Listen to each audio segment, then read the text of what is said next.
크레타 문명, 그쵸? 미노아 문명에 대해서 쭉 공부했었어요. 자, 서연이 뭐 기억나는 대로 한번 얘기해 볼래요? 기억나는 거 그때 저희 가설 세워봤는데 네, 맞아요. 그쵸? 네, 뭐 어떤 거설이었죠? 그 그 문명 사람들이 네, 왜 그러니까 거기가 왜 그렇게 남겨졌을까 하는. 네, 그쵸? 네, 폐허가 되고 왜 재건되지 않았을까라는 거였죠. 그쵸? 네, 그래서 네, 가설을 쭉 세워봤습니다. 자, 역사가 이제 그렇게 해서 정립된다라는 것들을 간접적으로 공부해봤고, 자, 재현이 기억나는 거 한번 쭉 얘기해 볼래요? 그 미케네 아니지. 그때처럼 미케 아닌데 그 하여튼 그 크레타 섬이 네네. 멸망할 때 사람들이 이제 그 궁전이 있었는데 그게 궁전에 그려진 벽화가 그 석고에다가 그 새겨 그 뭐지 마르기 전에 빨리 그려가지고 새겨놓는 방식이었는데 그 그림들이 다 그 뭐였더라 그 다 일상생활에 관한 거였고요. 네, 맞아요. 전쟁에 관한 그림들이 없었죠. 그쵸? 네, 네, 그리고 요새가 없었다라는 것들을 살펴볼 수 있었죠. 그리고 네. 프레스코아라서 보존이 잘 됐고, 자, 왜 그렇게 전쟁이나 요새에 관한 그 유적이 발견이 안 됐을까요, 재현아? 그 사람들 사면이 바다로 돼 있으니까 네, 사람들이 많이 못 쳐들어올 줄 알고 준비를 안 했는데 네. 실제로 쳐들어와 버렸어요. 그렇죠. 기술이 점점 발달하고 있었죠. 그렇죠. 네, 그래서 대규모로 상륙이 가능해지면서 옆에 있는 미케네 문명이에요. 그 그리스 지역에서 그 발달한 그 사람들이 미노아 문명, 크레타 문명을 그 멸망시키고 파괴시키는 겁니다. 그때 이후로 재건이 안 됐는데 왜 재건이 안 됐는지는 아직도 모른다고 얘기했었죠. 그렇죠? 그래서 나름 가설도 우리가 세워봤습니다.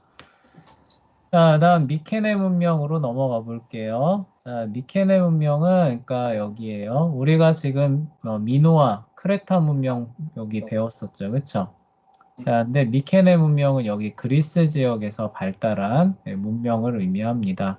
그래서 아테네, 스파르타 이런 얘기는 많이 들어봤죠. 그렇죠?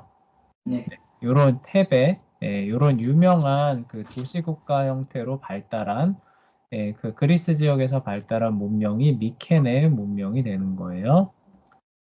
자, 미케네 문명을 이야기할 때 우리가 꼭 먼저 언급하고 넘어가야 되는 그 조건이 입지 조건이 전혀 달랐다라는 부분입니다. 그래서 다른 문명과는 다르게 아주 험악한 산악 지형이었어요. 그래서 자, 그 예전에 한번 이미지 보여준 적 있는데 그리스 지역에 지금 오늘날이에요. 오늘날에도 그리스 지역의 그 사진 같은 거 보면 어때요? 다들? 절벽에다가 깎아 그쵸? 예, 굉장히 예쁘죠. 그쵸? 막 파란색 지붕에 하얀 벽인데 자세히 보시면은 그 집들 옆으로는 뭐예요? 산이 예, 그냥 절벽이고 그 옆으로 네. 바다잖아요. 그쵸? 예, 지금도 그래요. 그래서 이 지역 조건이 굉장히 험악한 산악지대였다라는 점을 우리가 염두에 둬야 돼요. 자, 그러니까 농사로 여기 그 사는 사람들이 먹고 살 수 있었을까요? 없었을까요? 없었어. 예, 불가능합니다. 그리고 각각의 지역에 생겨난 도시들이 서로 간의 교류가 많았을까요? 적었을까요? 적었겠죠. 적었겠죠. 그 이 도시에서 이 도시로 가려면 뭐예요? 그런 깎아지르는 절벽을 넘어서 그쵸? 네, 가야 되는 거잖아요. 그러니까 당연히 도시들이 한번 생겨나고 이제 자발적으로 이제 발전이 되는데 그게 이렇게 뭐 동시적이라거나 막 이렇게 뭐 서로 간에 막 긴밀한 어떤 교류들을 통해서 그렇게 되지 않고 제각각 그쵸? 네, 제각기 이제 발전을 하게 되는 거예요. 대규모로 농사를 할 수가 없었기 때문에 생계를 주로 무역에 의존을 하게 됩니다. 자, 무역에 의존을 하게 된다라고 했을 때 일단 이 사람들이 밖에 나와서 구해와야 되는 건 뭘까요, 재현아? 일단 곡식이죠. 그렇죠. 여기는 농사를 지을 수가 없으니까 먹고 살아야 되는 건 무조건 구해 와야 되는 거예요. 그렇죠? 네. 자, 그러면은 뭘 내다 팔고 곡식을 가져왔어요? 자기들한테 있는 뭐 해산물? 해산물. 예, 재현이는 해산물일 것 같고 서연이는 보석 그런 거? 보석, 산이 있으니까 그런 그런 채광 같은. 채광하고 채굴을 해서 그쵸? 네, 두 개 다 맞는 얘기인데 놀랍게도 이 사람들은 꼭 자기네들 영역에서 나는 것만 갖다 팔지 않았어요. 무슨 얘기인지 알겠어요? 중간 역할을. 네, 맞아요. 그래서 꼭 그렇게 한 게 아니라 예를 들어서 이 사람들이 실제로 유적이 저기 스칸디나비아 반도에서도 나오거든요. 스칸디나비아 반도가 어딘지 알아요? 저기 오늘 스웨덴, 노르웨이 이런 데 알아요? 네. 네, 거기 지역에도 이 사람들이 도착했었다라고 하는 그 흔적이 나오거든요. 네, 근데 그런 데서 많이 나오는 게 뭐냐면은 엄청 좋은 목재 이런 거 많이 나와요. 네, 이런 것들을 배에 싣고 와서 이집트 같은 데다가 내다 팔고 이집트에서 가져올 수 있을까요? 없을까요? 가져올 수 있죠. 네, 그렇죠. 그래서 꼭 자기네 그 지역에서 나는 물품뿐만이 아니라 다른 물품을 갖다가 중개해주는, 그렇죠? 그런 무역의 형태로도 번성을 합니다. 그런 무역의 중심지가 이전에는 어디였어요? 크레타 섬이었죠, 그렇죠? 네, 미노아 문명의 크레타 섬이었는데 이제 크레타 섬이 그렇게 이제 폐허가 된 거죠, 그렇죠? 폐허가 되고 난 이후로 메소포타미아, 크케, 이집트를 중개해주는 그런 무역의 중심지가 어디가 되는 거예요?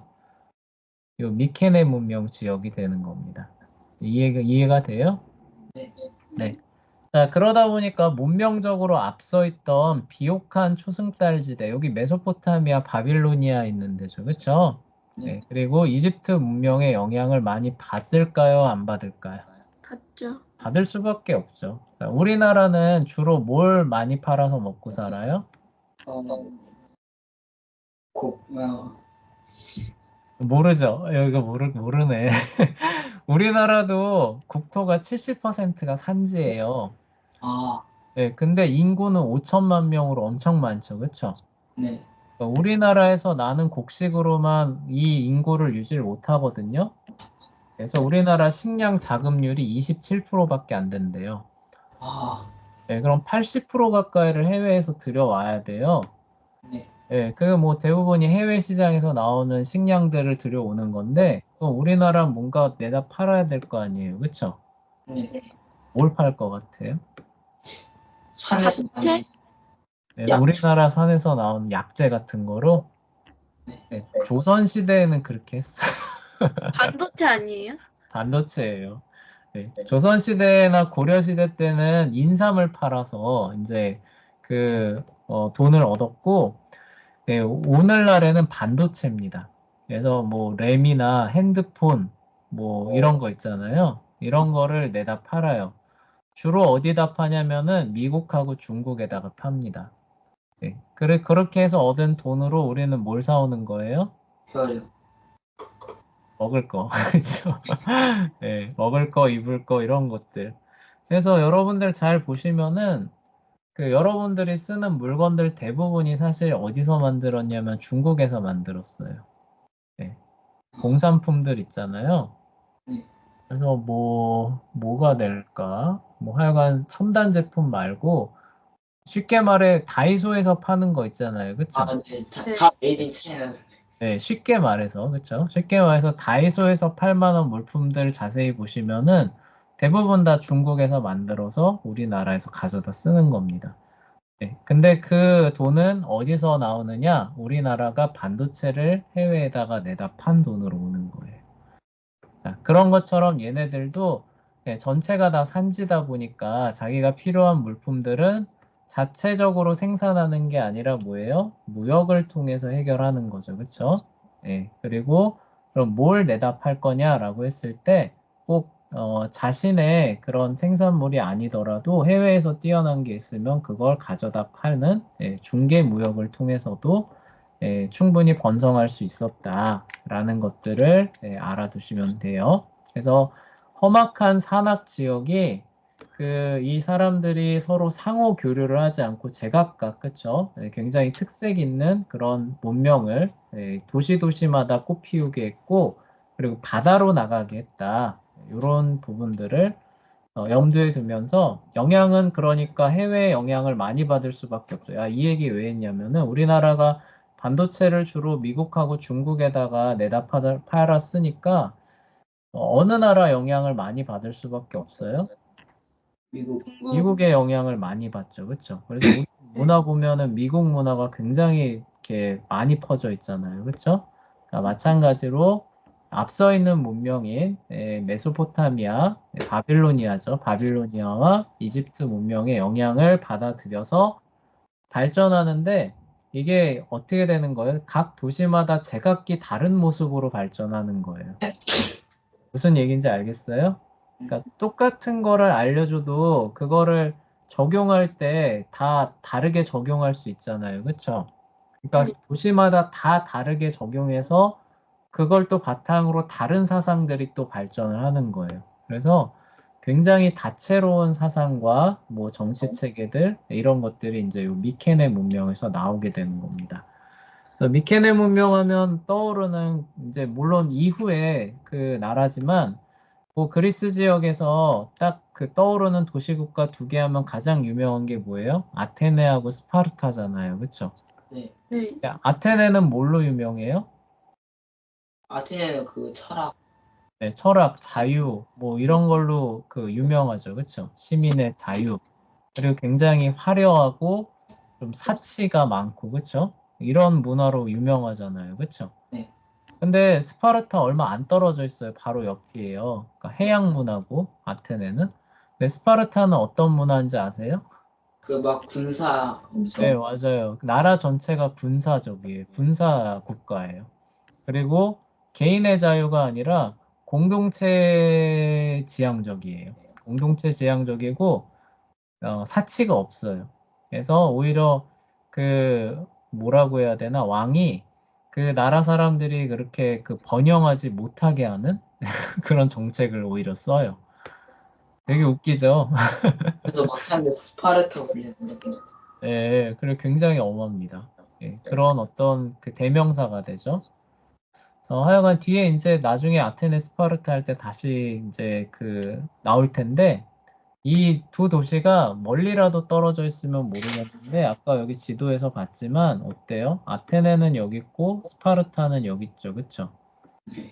우리나라로 따지면 서울에서 뭐 한 대전, 부산 뭐 이 정도 거리밖에 안 돼요. 대전이면 KTX 타고 1시간 걸린대. 네, 그러니까 이 정도 거리밖에 안 되는데도 정반대의 문화가 꼽히잖아요. 그쵸? 네. 왜 그랬다? 어. 산지 같은 걸로 이런 게 다 막혀 있는 거죠. 그쵸? 아. 네, 그러다 보니까 서로 교류가 여의치가 않은 거예요. 그러다가 보니까 여기서 받아들인 이집트, 메소포타미아 문명이 이렇게도 들어오죠. 물론 여기 크레타 거쳐서 들어와요. 여기도 이렇게 들어오겠죠. 그쵸? 같은 문화가 들어오지만 여기 다르게 발전하고 여기 다르게 발전하고 하다 보니까 그렇게 다른 문화들이 각각 다 제각기 나타나게 되는 모습을 보이는데 그게 바로 미케네 문명이다. 그래서 그 입지 조건을 우리가 꼭 염두에 두고 왜 그랬느냐라고 하면은 그들이 완전 예, 깎아지른 그쵸? 네, 그런 산악지대에다 도시를 건설하고 살다 보니까 그렇게 된 거예요. 자, 미케네 문명은 다른 문명의 사상을 깊이 받아들이고 무역을 통해 부를 얻습니다. 그러니까 여기서 다른 문명 사상은 이집트, 그 바빌로니아예요. 그리고 무역을 통해서 이제 좀 먹고 살게 된 겁니다. 무역을 안 했다면 다 굶어 죽었겠죠, 그렇죠? 예, 거의 다 깎아지른 절벽이니까. 자, 그런데 도시 사이에는 전쟁이 끊이지 않았다고요. 이것도 다른 점이죠. 크레타에서는 전쟁이 있었던 거로 보여요? 없었던 거로 보여요? 없었던 걸로 보여요. 네, 없었던 거로 보이죠. 왜요? 그냥 하늘 바다가, 박혀 있어서. 네, 바다가 다 막아주니까 그냥 싸울 일이 없는 거예요. 네, 그래서 잘 먹고 잘 살면 되는데 여기는 어때요? 모든 게 다 산지니까 다 척박하잖아요. 그쵸? 네. 그러니까 물론 무역을 통해서도 먹고 살고 살겠지만 일단 급하면은 어떻게 되는 거예요? 전쟁이. 네, 다른 사람들 걸 뺏어서라도 먹고 살아야 되는 겁니다. 그래서 우리나라, 이해가 되죠? 네. 우리나라 역사에서도 고대 시대 때 고구려, 백제, 신라 있었죠. 그렇죠? 네. 어느 나라가 제일 잘 싸웠어요? 고구려죠. 고구려가 제일 잘 싸워서 가장 넓은 영토 차지했잖아요. 그렇죠? 네. 근데 우리나라 고구려, 백제, 신라 중에서 가장 영토가 안 좋았던 데가 어디예요? 백제였나? 고구려 개마고원지대잖아요. 아, 맞네요. 네, 아, 거기 다 산지여가지고 먹을 게 없어요. 그러니까 고구려 사람들이 어떻게 하는 거예요? 이제 뺏어 먹으려고 이렇게 치고 내려가다 보니까 제일 잘 싸우게 된 거죠. 그렇죠? 네. 네, 그러니까 여기도 마찬가지예요. 굉장히 척박한 환경에서 먹을 게 부족하고 인구는 늘다 보니까 이제 어떻게 해야 되는 거예요? 다른 사람 거 뺏어 먹기 시작하니까 나도 어때요? 안 뺏기기 위해서 나도 잘 무장해야 되는 거죠. 그렇죠? 네. 그래서 도시 사이에 전쟁이 끊이지 않게 되고요. 그래서 유적을 실제로 발굴을 해보면은 도시 유적 아주 초창기예요. 이주 초창기부터 도시를 요새화하는 흔적이 나타나기 시작합니다. 그래서 도시를 어디에다 짓느냐? 산 꼭대기에 시타델스라고 하는 요새를 먼저 건축을 하고 그 안에 도시를 만드는 거예요. 이해가 돼요? 네. 네, 그게 여기 사진을 선생님이 준비했는데 요런 거예요. 자, 여기 사진 보시면은 사방이 완전 다 깎아지른 절벽이죠. 그쵸? 네. 네, 그리고 여기 요새 이 성벽 보여요? 요새 성벽 이렇게? 네. 네. 그러니까 이 도시를 무너뜨리고 싶다. 그럼 어떻게 해야 되는 거예요? 저 요새부터. 이 깎아지르는 절벽을 타고 올라가야 되겠죠. 그쵸? 네. 자, 그럼 이 안에 도시 안에 있는 사람들은 가만히 있나요? 아니요, 거기서 또 싸우겠죠. 그쵸? 화살 쏘고 돌 굴리고 이렇게 하겠죠. 네. 이거 함락시키기 쉬울까요? 어려울까요? 어렵죠. 되게 어려워요. 그쵸? 예, 그리고 여기 보시면은 이 시타델스라고 하는 요새 안에 요 신전 보여요? 요 신전? 네. 요게 이제 아크로폴리스라고 하는 신전인데 요게 그 도시 한가운데 있는 겁니다. 아, 예, 한가운데 광장 역할도 해주는 그 신전이에요. 아크로폴리스라고. 네, 여기에 그리스의 유명한 신들 있죠. 그쵸? 네. 네, 그리스의 그 뭐 제우스라든가 뭐 이런 신들을 섬기는 그런 부분들이 이제 여기에 있는 거예요. 아, 근데 이게 그 크레타의 미노아 문명이랑 또 사뭇 다르죠. 그쵸? 크레타의 미노아 문명에는 이런 대규모 신전이 있다 그랬어요? 없다 그랬어요? 없어요. 없다 그랬죠. 그쵸? 그들이 뱀신을 섬기고 뭐 이런 동상은 나오지만 이런 식의 큰 신전이 없어요. 그러니까 신전이 없으니까 사제 계급이 없었다라는 얘기가 되는 건데 여기는 그리스 미케네 문명은 어떻다는 거예요? 신전. 사제 계급이 있었다라는 얘기가 되는 거고, 네, 그들이 상당한 영향력을 발휘했다라는 것들을 이 유적들이 말해주는 거죠. 네, 그래서 이 시타델스를 함락시키는 그 부분에서 가장 마지막으로 함락되는 게 어디냐? 이 아크로폴리스예요. 네, 그래서 아크로폴리스가 무너지면은 이 도시가 함락된 것으로 간주가 됩니다. 그러니까 끝까지 그 싸울 때는, 그러니까 이 시타델스 이 성벽을 넘어간 거예요. 실제로 막 이렇게 넘어오기 시작한 겁니다. 그럼 어디까지 가서 최후의 결상전을 펼치느냐? 이 아크로폴리스 안에까지 가서 결상전을 펼치는 거예요. 네, 그렇게 이제 그 도시들을 건설했던 게 이제 이 미케네 문명이 되는 거예요. 그래서 아크로폴리스라는 이제 신전이 있어요. 그래서 여기서 이제 크레타를 통해서 전해진 그 이집트와 그 바빌로니아의 신들이죠. 그 신들을 현지화하는 겁니다. 그래서 제우스라는 신들, 그 다음에 뭐 아프로디테라는 신들, 이런 신들이 이제 섬겨지기 시작하는 거죠. 근데 그 신들의 기원도 쫓아가 보면 바빌로니아와 이집트에서 나온 거예요. 자, 그리고 이제 그렇게 이제 그 요새를 건설하면서 이제 계속 전쟁을 하니까 전쟁 기술도 발달하고 또 무역을 통해서 이 사람들이 먹고 살아가니까 항해술이나 배를 만드는 건조술 이런 것들이 발달하기 시작하겠죠. 그쵸? 예, 그게 이제 몇백 년 쌓이니까 트로이라고 우리 전에 얘기했었잖아요. 그쵸? 그 크레타로 건너온 사람들이 원래 트로이에서 온 것으로 여겨지는데 어머니 도시죠. 어머니 도시인 트로이의 대함대를 이끌고 가서 공격할 수 있을 만큼의 그런 그 기술이 발달을 하게 됩니다. 그래서 트로이 전쟁이 이제 이렇게 되잖아요. 그래서 대규모 함대를 이끌고 가서 싸웠는데 트로이가 그 성벽이 엄청나거든요. 그 성벽에 의지해서 이제 버티는 거죠. 버티니까 도저히 이길 수 없어서 그냥 돌아가는 척 하는데 뭘 남겨둬요? 목말. 예, 엄청나게 큰 목만 남겨두고 거기에다가 그 특공대 심어놓죠. 그쵸?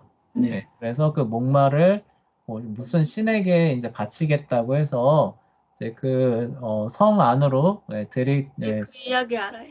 그 이야기 알죠, 그쵸? 저 그게 영화 봤어요 그거. 영화도 봤어요. 네. 예, 그게 바로 그 트로이 전쟁인데 그게 1200년 경에 일어나게 됩니다. 그리고 이런 그 트로이 전쟁의 존재는 아까 말했던 대로 그 배를 만드는 그런 기술들이나 이런 것들이 크게 발달했다라는 걸 보여주죠. 그렇죠? 그리고 이미 1200년인데 1400년 경에 그쵸? BC 1400년 경이었죠. 미노아 문명이 멸망하는 게 BC 1400년경 그쵸? 그러니까 이미 200년 전쯤에 물론 트로이는 거리가 더 멀어요. 그쵸? 훨씬 더 멉니다. 그래서 여기 보시면은 뭐 그렇게 멀다고 하긴 그러네요. 여기서 여기니까 그쵸? 크레타하고 비슷하기는 하네요. 어찌 됐건 훨씬 더 트로이가 어려워요. 그쵸? 왜냐하면 여긴 요새화된 성벽이 있고 여긴 없으니까.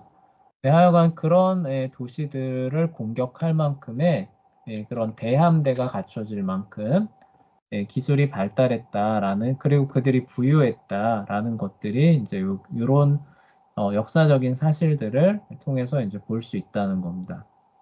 그래서 굉장히 부유하고 호전적인 민족들이었다라는 것들을 알 수 있는데 근데 재밌는 게 트로이 전쟁 그렇게 해서 어쨌든 이기잖아요. 그쵸? 그리스가 이제 이깁니다. 근데 얘네들도 이기고 나서 승승장구한 게 아니라 얼마 안 지나요. 그래서 여기 보면은 1120년에 이르면은 다른 시타델스, 그러니까 다른 도시들이죠. 다른 도시들도 차례로 함락되고 파괴가 되게 돼요. 그러니까 도리안족이라고 하는 그 민족이 있는데 이 민족이 요 미케네 문명 지역에 진입을 한 겁니다. 아마도 뭐 그런 생각들을 선생님 이것도 가설인데 아마도 얘네들이 트로이 전쟁에 나갔다. 그리고 거기서 엄청 고생하고 있다더라. 이런 얘기가 아마 도리안족한테 들리지 않았을까요? 네, 기회다라고 해서 서들어가게 된 거죠. 그래서 몰라요. 그거는 근데 하나의 가설입니다. 하여간 굉장히 공교롭게도 비슷한 또 시기에 미케네 문명이 공격을 받게 돼요. 그러니까 트로이를 무너뜨리고 승승장구할 것처럼 보였는데 굉장히 또 비슷한 시기에 도리안족의 대규모 침공을 받게 됩니다. 그래서 파일로스라고 하는 도시가 함락된 거를 이제 그 시발점으로 해서 1120년에 이를 때까지 다른 시타델스도 하나씩 함락되고 파괴가 되게 돼요. 그래서 이 도리안족의 침공이 이제 남긴 역사적인 의의가 뭐냐라고 하면은 다른 문명과 교류가 이때부터 확연하게 줄어들게 돼요. 그러니까 무슨 얘기냐면은 이런 거예요. 자, 우리가 지금 반도체를 해외에다가 팔아서 먹고 살고 있잖아요. 그쵸? 네. 근데 갑자기 어떤 이민족이 들어와서 우리가 생산하는 반도체 공장들을 다 파괴해버리고 지금 5천만 명인데 한 100만 명 정도만 남겨놓고 끔찍한 얘기지만 다 뭐 죽였다고 해봅시다. 자, 그러면은 우리나라 대한민국에서 해외 교류가 늘어날까요? 줄어들까요? 줄어들죠, 당연히. 확연하게 줄어들죠. 그렇죠? 예. 그러니까 이제 어떻게 되는 거예요? 남아있는 그런 것들을 가지고 이제 제각각 자기의 도시들을 재건하면서 자기에 맞는 사상들이 굉장히 독특하게 발생하기 시작하는 거죠. 예, 이전에는 이집트와 바빌로니아 문명의 아류나 복사본에 가까웠던 거예요. 그렇죠? 예, 근데 이 도리안족의 침공 이후로는 어떻게 되는 거예요? 그걸 모체로 해서 확연히 다른 거죠. 그렇죠? 굉장히 독특하고 다른 문명들이 이제 나타나기 시작합니다. 물론 이제 이거는 좀 한참 뒤의 얘기예요. 네, 그런 이제 역사들이 나타나는 게 한 몇백 년 뒤의 얘기인데 중요한 거는 도리안족의 침공으로 인해서 한 몇백 년 동안 외부 문명과의 교류가 확연히 줄어들었기 때문에 이렇게 그들만의 독특하고 새로운 사상들이 발전돼 나오는 계기가 되어준 거죠. 그렇죠? 그러니까 또 역사의 큰 줄기로 보면은 그러니까 이 일이 사실 여기 살던 사람들한테는 큰 재앙이었어요. 그렇죠? 미케네 사람들한테는 큰 재앙이었는데 역사의 또 큰 줄기를 보면은 이 일로 해서 그 각 지역에서 이제 정부에 대한 독특한 새로운 사상들이 나오기 시작하거든요. 그 큰 줄기 하나가 어디까지 이어졌냐면은 오늘날 우리가 살고 있는 세계까지 이르는 거예요. 참 신기하죠. 하나님의 섭리가. 그게 바로 뭐냐면 여러분이 잘 알고 있는 민주주의가 되는 거예요. 아, 민주주의라고 하는 정치 형태가 이런 일들을 통해서 형성이 되는 겁니다. 그러니까 한번 생각해 보세요. 고대 세계에 민주주의가 있었을까요? 고대 세계에. 한번 우리가 지금까지 배웠던 걸 잘 생각해 봐요. 정치 체계가 민주주의였어요? 아니요. 아, 왕. 네, 그렇죠. 왕인데 그 왕조차도 자기 권위를 세우기 위해서 뭘 앞세워요? 신수들. 그렇죠. 나는 신의 아들이다. 혹은 뭐 신의 대리자다. 이렇게 해가지고 권위를 확립하고 사제들 끼고 옆에 끼고 네, 그렇게 해서 너희들은 내 말 들어. 그렇죠? 네, 그리고 너희들은 나를 섬겨. 이런 게 기본적인 정부 형태잖아요. 그렇죠? 네, 근데 이제 그게 아니라 우리가 지금 정부를 생각하면 어떻게 돼요? 대통령은 국민들 위에 군림하는 게 아니라 뭐예요? 국민들을 섬기는 그 뭐죠? 네, 하여간 국민들을 섬기는 사람이다. 이렇게 되면서 개인들이 자유롭게 살아갈 수 있는 나라에 대한 어떤 정치 체계가 확립이 되어 있잖아요. 그렇죠? 네. 근데 그런 것들 역사적으로 이게 도대체 언제 나왔나? 역사적으로 보면 이게 나오기 쉽지 않잖아요. 그렇죠? 네. 이게 언제 나왔나를 쭉 추적해 가는 겁니다.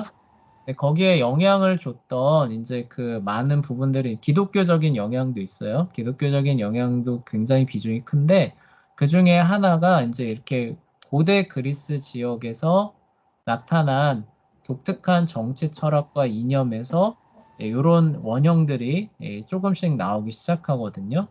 거기까지도 거슬러 갈 수 있는 거예요. 그러니까 하나님께서 이 역사를 섭리하시는 이런 부분에서 참 이 도리안족의 침공을 또 그렇게 사용하시고 물론 당대에는 재앙이었지만 그런 것들이 또 이교도들이잖아요. 이교도들 안에서 발전했지만 또 그게 또 일반 은총 안에서 또 하나님께서 또 선하게 보시는 생각이 일부 있었던 거예요. 그렇죠? 그게 그래서 기독교 시대의 그런 어떤 인권과 자유의 개념과 맞물리면서 오늘날 근대 시대의 민주주의죠. 민주주의라고 하는 형태를 꽃피우게 되는 그런 원류가 되는 겁니다. 그래서 이제 우리가 이렇게 고대 시대를 쭉 공부해 나가고 있는 겁니다.